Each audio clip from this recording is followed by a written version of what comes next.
Kota Malang sebagai kota yang mendapat predikat kota pelajar, industri, budaya, dan pariwisata. Secara geografis, Kota Malang memberikan rasa aman dan nyaman sebagai tempat berlangsungnya kegiatan belajar mengajar bagi keberadaan berbagai perguruan tinggi yang berkualitas dan sekaligus menjadi tujuan bagi kegiatan sivitas akademika dari seluruh Indonesia. Hal tersebut direfleksikan oleh The Multicultural University, Universitas PGRI Kanjuruhan Malang, sebagai sebuah kampus yang mengedepankan sivitas akademika dalam hubungan multikulturalisme. Kegiatan belajar mengajar yang berbasis pada multi kearifan lokal dari keberadaan berbagai suku dan budaya, sivitas akademika yang belajar di Universitas PGRI Kanjuruhan Malang. Guru merupakan sebuah profesi profesional, bahkan dewasa ini profesi sebagai tenaga pengajar sudah menjadi pilihan profesi yang sangat diperhitungkan dalam hubungan sosial kemasyarakatan. Dalam rangka ini, Unikama siap mendukung dan mencetak lulusan tenaga pendidik yang profesional, guna ikut berperan mencerdaskan generasi bangsa.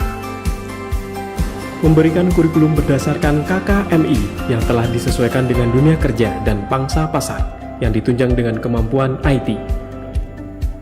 Dalam perannya di bidang sastra dan bahasa, Unikama mencetak tenaga kependidikan dan peneliti profesional dalam bidang bahasa Indonesia dan bahasa Inggris.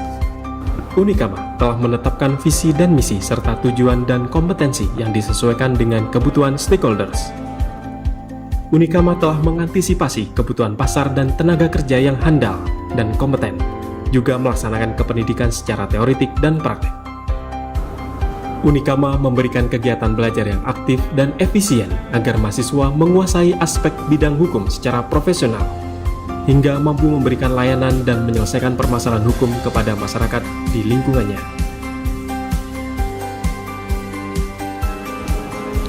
Merespon perkembangan sains dan teknologi yang dewasa ini sangat cepat dan semakin mutakhir, Unikama memberikan pemahaman melalui ilmu dasar dan ilmu terapan untuk mengembangkan teknologi, juga menghasilkan lulusan yang berkompeten dalam bidang sains dan teknologi, melalui pembelajaran berbasis komputer dan laboratorium. Dengan mengusung misi menyelenggarakan pendidikan dan pembelajaran di lingkungannya, Unikama siap menghasilkan lulusan yang berkompeten dan juga berjiwa entrepreneur dalam bidang peternakan. Kemudahan juga diberikan oleh Unikama bagi mereka yang hendak melanjutkan pendidikan ke jenjang yang lebih tinggi, didampingi tenaga pengajaran profesional dan sistem pendidikan yang baik. Unikama siap memberikan lulusan S2 yang berkompeten dan berkualitas.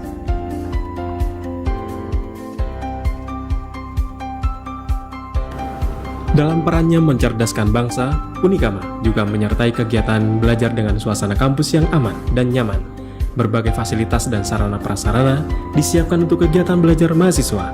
Semua ditunjukkan untuk kesuksesan mahasiswa dalam perkuliahan.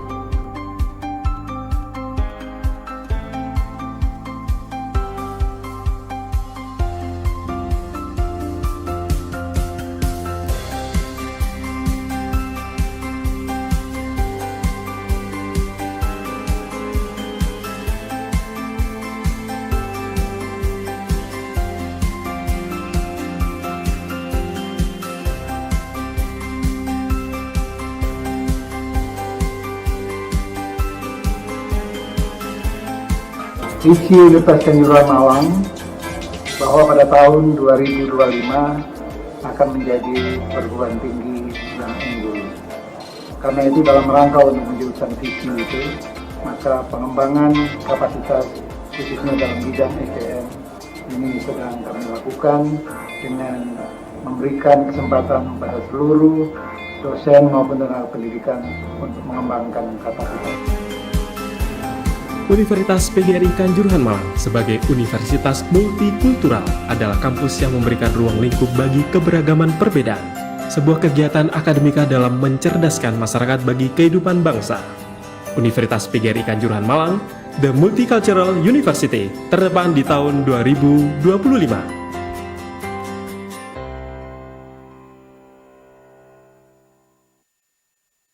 Selamat malam sahabat setia Radar Malang TV. Berjumpa kembali di podcast Digital Expo Campus 2021. Masih bersama saya Didi Haryanto. Senang sekali karena malam hari ini saya kedatangan tamu istimewa Ibu Laili Tiarani Sujanto SPSI MPD. Beliau adalah dosen program studi bimbingan konseling di Unikama. Bu Laili, selamat malam. Malam Mas Didi. Sehat-sehat Bu. Alhamdulillah sehat. Kabar baik ya? Baik, alhamdulillah. Oke. Mas Didi sendiri bagaimana? Alhamdulillah. Sehat, Unikama ya. lagi sibuk apa nih akhir-akhir ini, Bu? Minggu ini, dalam minggu-minggu ini Unikama kebetulan sedang sibuk-sibuknya UAS, ujian Oke. akhir semester untuk Oke. mahasiswa 1 sampai semester 2 sampai semester 6 itu sedang mempersiapkan UAS. Minggu Oke. ini sedang UAS, lagi sibuk-sibuk kayak UAS. Sedangkan untuk mahasiswa di atasnya, mungkin semester 8 dan berikutnya itu sedang mempersiapkan untuk ujian skripsi. Oke. Gitu. Jadi lagi Hektik ya? hektik, Main hektik ya? lagi hektik sama UAS sama ujian Baik. skripsi. Iya. Malam hari ini kita akan bahas tema spesial nih. Ini bisa untuk teman-teman yang mau masuk di perguruan tinggi ataupun yang sudah masuk di semester 1-2 tapi tahun-tahun lalu belum pernah sempat ketemu teman-temannya nih gitu. Tema malam hari ini adalah persiapan psikologi siswa atau mahasiswa menyongsong pembelajaran tatap muka terbatas atau PTM ya. Baik Ibu, dari pemerintah sudah ada lampu kuning emang untuk PTM ini Bu? Sudah, jadi terakhir itu kemarin juga Mas Menteri juga Pak Jokowi juga sudah menyampaikan bahwa untuk bulan Juli pada saat mulai tahun pembelajaran baru itu sudah dimulai untuk tatap muka. Dengan kuota berapa persen nih? Kalau nggak salah lebih dari 50%. Oke. Jadi oleh Bapak Jokowi dan Mas Menteri cuma diperkenankan selama seminggu itu cuma 2 kali dalam pertemuan dengan waktu tidak lebih dari 2 jam. Oke. Mungkin nanti prosedurnya atau bisa bergantian gitu ya kan. Mungkin nanti ada kelas pagi Oke. dan kelas siang Oke. gitu ya. Tapi diharapkan tidak 50%, lebih dari 50% kuota keseluruhan dari sekolah itu tersebut. Dengan protokol kesehatan yang ketat tentunya. Iya, tentunya Oke. 5M-nya tetap dipakai gitu Oke. ya. Jadi tetap dipersiapkan 5M-nya dicek, mungkin disiapkan hand sanitizer, wastafel, terus kemudian ini kan juga guru-guru dan dosen-dosen juga sudah dipersiapkan dengan kita sudah divaksin semua, insya Allah Oke, Semalang ini saya rasa juga guru-guru dan dosen-dosen sudah mendapatkan vaksin semua karena kami kan didahulukan semua untuk vaksin ini, gitu. Jadi juga nanti juga prosedurnya yang ketat mungkin untuk SD, SMP, SMA terutama yang masih dijemput oleh orang tuanya gitu. Nanti mungkin ada aturan ya bagaimana caranya menjemput, misalnya masuknya dari pintu barat, nanti keluarnya dari pintu Oke, timur, bisa sehingga seperti tidak itu. berjejal ya. Iya, jadi Kalau persiapan khusus dari Unikama sendiri untuk PTM apa Bu? untuk PTM Unikama kita mempersiapkan itu tadi yang pertama kita sudah vaksin semua, alhamdulillah kita vaksin semua. Kita juga sudah mempersiapkan 5M-nya gitu ya untuk kelengkapan. Jadi masuk juga kita ketat gitu ya. Ada cek suhu, terus kemudian cuci tangan dulu sebelum masuk gitu. Begitu juga nanti begitu masuk juga masker tetap harus dipakai. Oke. Jadi kita memang mungkin nanti PTM-nya juga tidak full PTM gitu ya. Kita pakai blended learning ya. ya. Jadi separuh tatap muka, separuhnya tetap menggunakan pakai aplikasi sepadan namanya, jadi pembelajaran online gitu. Oke.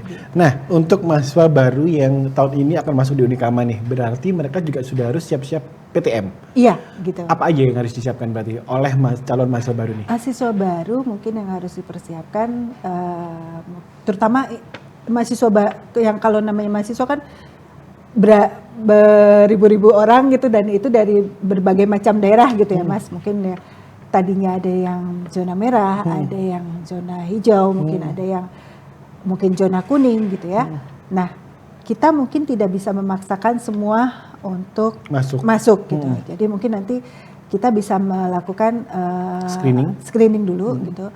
Siapa yang memang berkenan untuk masuk, siapa yang siap untuk masuk. Juga ketika kita juga harus mempersiapkan prosedur ya. Kalau kita masuk, apa yang harus mahasiswa itu miliki? Misalnya, apakah dia harus memiliki surat bebas COVID atau PCR, atau mereka sudah divaksin gitu ya, atau mereka memiliki surat rekomendasi, misalnya seperti itu. Juga dipersiapkan tentunya ketika mereka datang ke Malang kan, mereka juga harus ngekos di sini. Nah, itu harus disiapkan juga tempat kos-kosannya seperti apa, apakah tempat kos-kosannya itu steril gitu, apakah memang menerapkan prokesnya juga ketat gitu. Jadi memang agak lebih riweh dibandingkan sebelum pandemi ya Mas. Jadi persiapannya memang harus lebih banyak dibandingkan sebelum pandemi. Nah, gitu. sebagai gambaran umum untuk calon mahasiswa baru di Unikama gitu ya,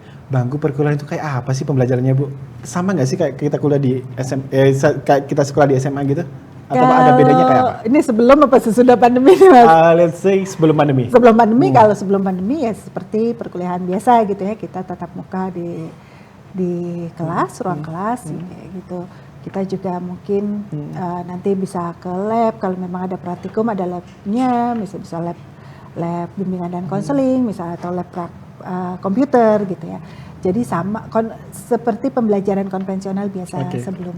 Perubahan setelah ada pandemi, pembelajaran perkuliahan di Unikama kayak apa? Wah, ketika pandemi itu saya rasa tidak cuma Unikama tapi seluruh semuanya universitas, berubah. Iya, semua pendidikan, ranah pendidikan, terus kantor juga kan berubah semua ya Mas. Jadi kita memulai kebiasaan baru kan, jadinya kita terpaksa atau dipaksa harus gitu ya. Kita belajar melalui online. Jadi kita juga mau tidak mau akhirnya beralih ke era yang baru akhirnya gitu kan. Era new normal. Nah, era new normal gitu ya. Jadi kita belajar melalui online gitu ya. Walaupun kita melalui online, bagaimana dosennya juga harus mempersiapkan bagaimana materi yang biasanya kita berikan ketika di ruang kelas gitu, kita berikan hanya lewat layar gitu kan. Biasanya seorang guru atau dosen bisa berekspresi di dalam kelas, kita sekarang berekspresi hanya dalam selembar layar gitu kan, bukan selembar. Biasanya bisa lihat adjustmentnya, ada mahasiswa yang ngantuk, ada yang iya. Kalau di kelas kan kita lihat kamu ngantuk ya, ayo ke kamar mandi dulu. Kalau sekarang kan nggak bisa gitu ya. Nah, kemudian mahasiswa juga ketika awal-awal juga kaget, terus mereka langsung beradaptasi dengan pembelajaran online ini gitu, pembelajaran daring ini. Biasanya mereka bisa duduk manis, ngobrol sama temennya, terus ketika dosennya atau gurunya lagi mencatat atau menerangkan berbagi camilan di kelas gitu misalnya. Ini nggak bisa lagi, mereka nggak bisa interaksi dengan teman-temannya, nggak bisa berinteraksi dengan dosennya gitu. Mereka harus fokus dalam hanya selembar layar komputer gitu ya. Jadi mereka ya lumayan gitu, awal-awal itu agak kita beradaptasinya lumayan agak sulit awal-awal. Tapi lama-kelamaan ini kan karena udah setahun nih Mas, udah setahun berjalan, akhirnya kita mulai terbiasa melalui pembelajaran online. Walaupun ada rasa rindu, ada banget gitu rasa rindu dari mahasiswa maupun dari dosennya, itu rindu ingin ke kampus, rindu untuk bertemu sama teman-temannya, rindu belajar di kelas gitu. Nah, berarti calon mahasiswa baru nanti dia harus siap dengan 2 skenario. 1 tetap pembelajaran daring, dan 2 pembelajaran tatap muka gitu ya. Iya, jadi persiapan psikologis khusus apa nih Bu yang harus disiapin teman-teman mahasiswa baru untuk 2 opsi itu tadi? 2 opsi itu. Iya, jadi karena ini masih kemungkinan nanti bisa daring atau mungkin blended ya Mas, antara daring dan luring gitu. Yang paling penting adalah penyesuaian diri. Penyesuaian diri dari mahasiswa. Penyesuaian diri dia dari siswa ke mahasiswa. Karena tentu akan berbeda cara belajar ya antara mahasiswa dengan siswa.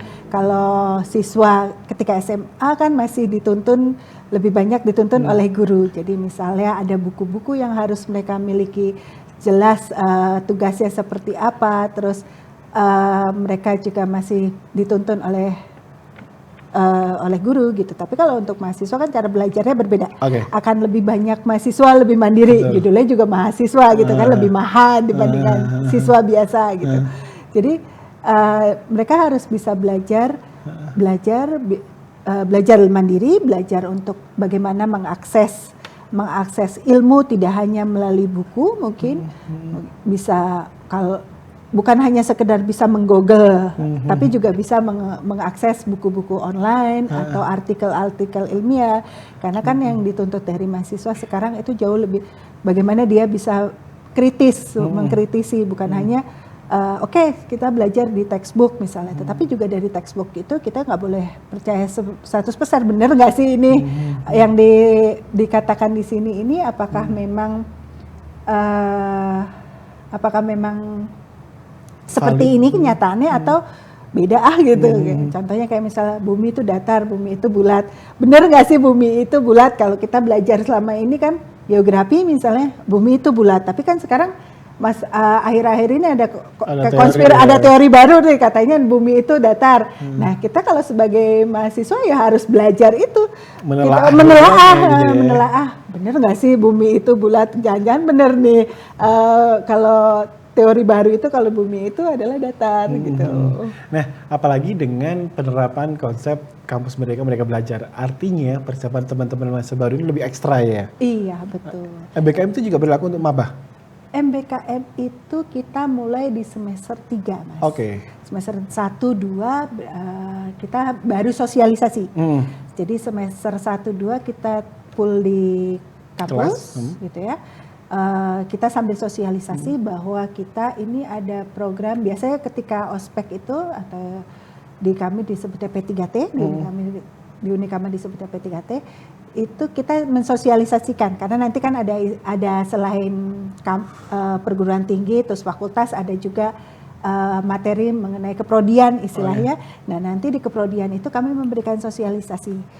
Ada apa aja, kurikulumnya seperti apa, kurikulum yang kami berlakukan adalah MBKM. Nah MBKM kegiatannya itu kan ada 8 ya Mas, ada 8. Tetapi mungkin tahun-tahun pertama karena ini MBKM juga masih baru, yang kami baru diterapkan itu ada 6. Okay. Kalau di Prodi BK sendiri baru 6 yang kami terapkan. Jadi nanti kami sosialisasikan kepada mereka kapan kalian bisa ambil, prosedurnya seperti apa, kemudian jika mengambil nanti keuntungannya apa, terus keuntungannya apa, terus mata kuliah mana saja yang bisa diakui sebagai kegiatan tersebut. Artinya di semester awal mahasiswa baru ini masih akan dituntun ya oleh kampus. Iya, masih akan dibimbing untuk menuju ke next step. Iya, next step. Nanti juga ketika mereka ingin mengambil program MBKM juga tetap kami dampingi gitu, karena sebelum mengambil program MBKM ini mereka pasti akan menghubungi dosen walinya dulu.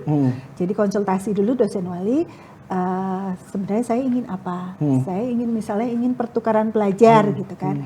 Saya ingin pertukaran pelajar, ini yang ditawarkan dari prodi lain atau prodi di luar Unikama misalnya atau di luar Unikama, ini Bu, kira-kira cocoknya dengan mata kuliah apa yang ada di BK sehingga bisa diakui mata kuliah tersebut. Gitu.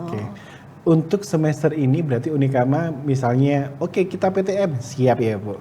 Oke, kita tetap daring siap. Oke, kita tetap blended learning siap gitu ya. Oke, jadi mahasiswa baru yang mau masuk di Unikama jangan berkecil hati nih, karena Unikama sudah menyiapkan seluruh skema pembelajaran sesuai dengan yang digariskan oleh pemerintah, gitu ya. Betul. Oke. Nah, termasuk untuk mahasiswa baru angkatan corona nih, angkatan yang alumni corona abis ini mau masuk di semester 3 gitu ya. Apa aja sih yang harus disiapin sebelum PTM? Kita akan bahas setelah ini, kita break sebentar.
Kembali lagi bersama saya Didi Haryanto masih di podcast Digital Expo Campus 2021.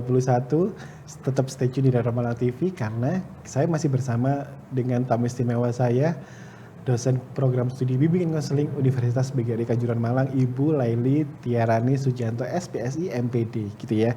Nah, Bu, ini kan ada yang menarik nih. Karena mahasiswa angkatan corona dalam tanda kutip, ini kan mereka setahun kemarin benar-benar nggak ke kampus sama sekali. Belum ketemu teman-temannya, belum ketemu dosen-dosennya. Nah, jika pembelajaran tatap muka dilakukan, mereka otomatis juga akan kayak mahasiswa baru nih contohnya. Persiapannya sama nggak sih Bu dengan mahasiswa baru ketika mereka masuk ke kampus nih? Iya Mas, jadi persiapannya cuma mungkin persiapannya seperti mahasiswa baru, tapi mungkin mereka jauh akan lebih cepat adaptasinya gitu, karena kan mereka sudah mengenal dosennya, paling tidak sudah mengenal suasana kampusnya seperti apa, dosennya sudah kenal, teman-temannya juga walaupun mungkin mereka belum sempat bertatap muka dengan temannya, tetapi mereka sudah saling mengenal, bahkan mereka juga sebagian ada yang sudah berdiskusi kelompok gitu ya, tetap ada tugas-tugas bareng-bareng dengan teman sekelasnya gitu ya. Jadi mungkin nanti adaptasinya akan tidak seberat dengan mahasiswa yang betul-betul baru.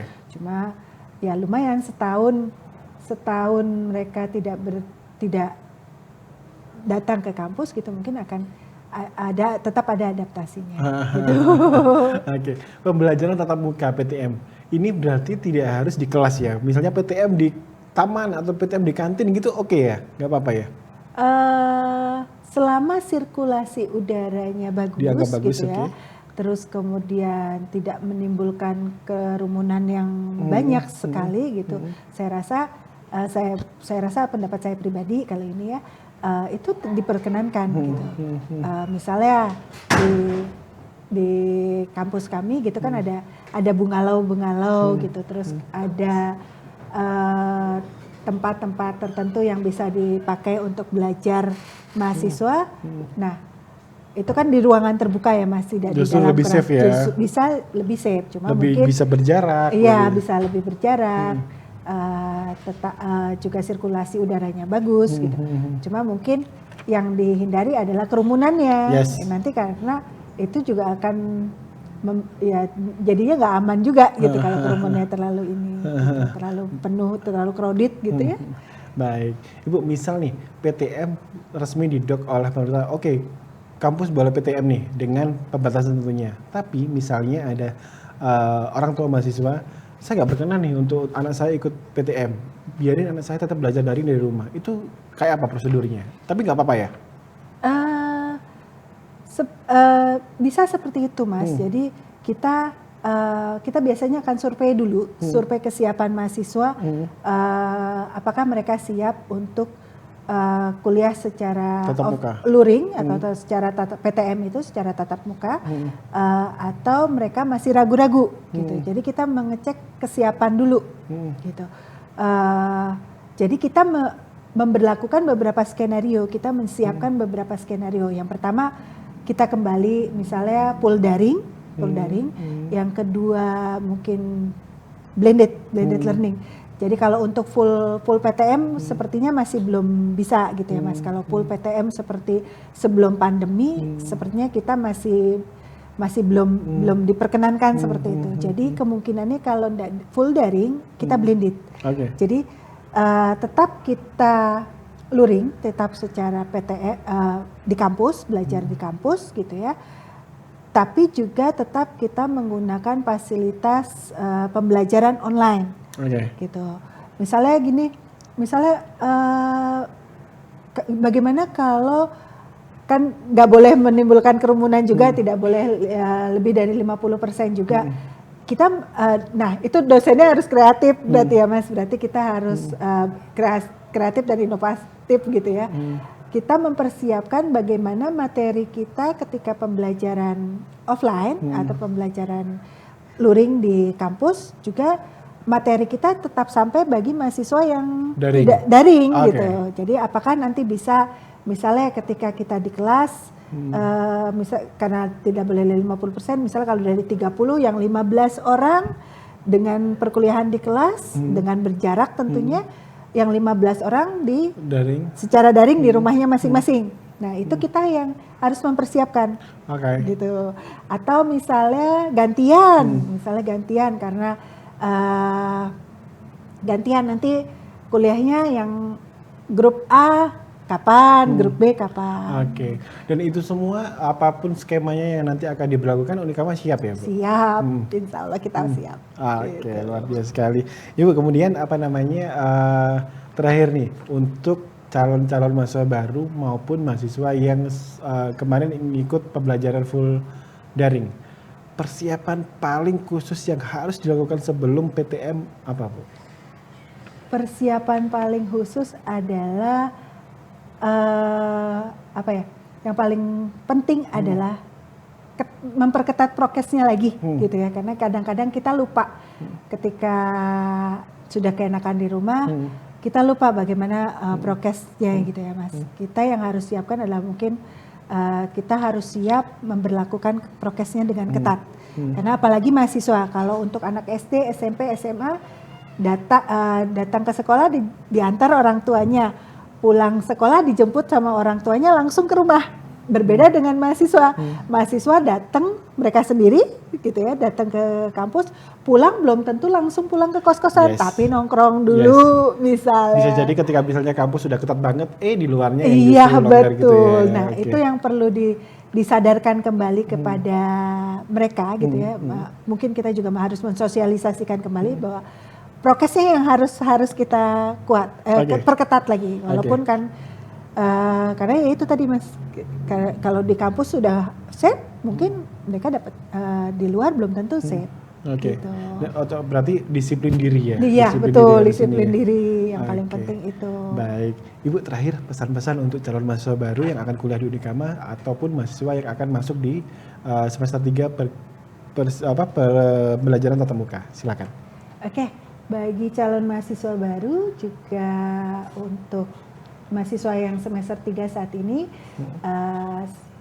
jangan khawatir, kita pasti persiapkan segala macam skenario pembelajaran untuk semester depan ini, kita siapkan pembelajaran. Jadi tetap semangat untuk mengikuti pembelajaran model apapun itu, baik itu daring maupun blended, tetap semangat. Semoga kita bisa cepat ketemu di kampus gitu, dan kondisi juga semakin membaik. Baik, terima kasih sekali Bu. Teman-teman, untuk yang mau tahu informasi lebih lanjut tentang penerimaan mahasiswa baru di Universitas PGRI Kanjuruhan Malang, boleh langsung akses di pmb.unikama.ac.id atau kalian bisa langsung klik di pamerpamer.com, login, kemudian cari banner yang ada logonya Unikama. Nah, di situ udah lengkap banget tuh informasi belasan kampus terbaik di Malang Raya dan Pasuruan, tentunya Unikama ada di salah satunya di situ gitu ya. Langsung klik banner Unikama, kalian bisa langsung virtual tour di website tersebut, bisa lihat fasilitasnya apa aja sih, prodinya apa aja, jurusannya apa saja gitu. Karena di Digital Expo Campus 2021 klik sekali, keliling kampus berkali-kali. Ibu terima kasih sekali waktunya, matur nuwun. Kita ketemu lagi di kesempatan yang lebih membahagiakan. Terima kasih banyak terima kasih untuk kesempatannya.